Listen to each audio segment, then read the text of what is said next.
鼻の方は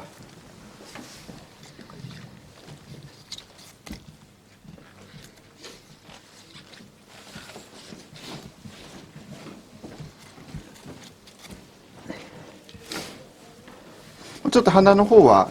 遠くからになってしまうんですけども、ここのところが今、覆ってるところを向いた状態であるので、こう鼻のところ、これがこう、近くで見るとひだひだが見えるんですけれども、これがあります。で、あと、耳石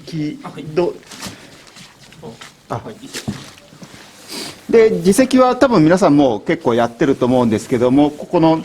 両方にポケットで耳石のこう両方のところ、ポケットのところに、入っています。じゃあいきますか。一応今日取った慶丹橋の下に住んでる鮭の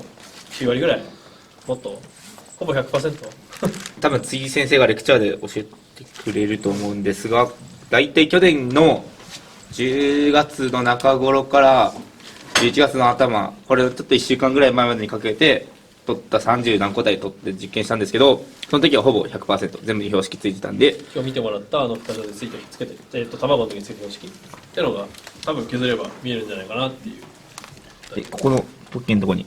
2箇所、逆に言うと、これが海で取れた時にあれ磨いたら標識ついてたから、これユーラップからこれされたやつだなっていうのが分かるのがここの奇跡。これで席どこにします？今真正面、それさっきの真正面、一応シャン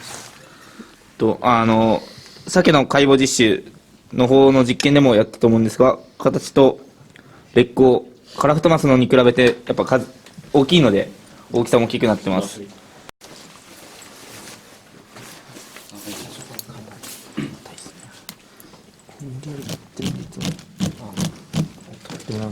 りあえず下の分だけ出しちゃって、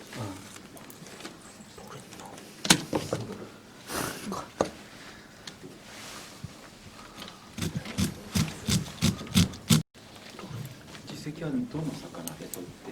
その実験と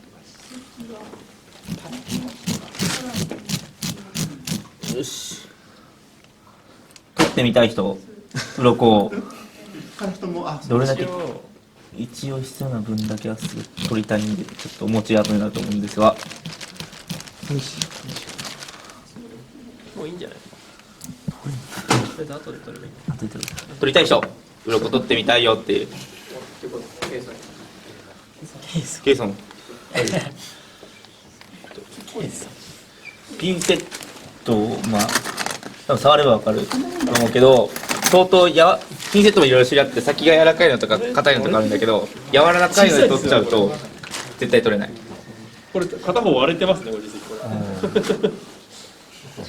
これなんかちっちゃい片方割れてるから、こっちが一応完全な形ではあるかな。これもなんか変な形してる。なんかあんまり綺麗な実績じゃないかなという感じは。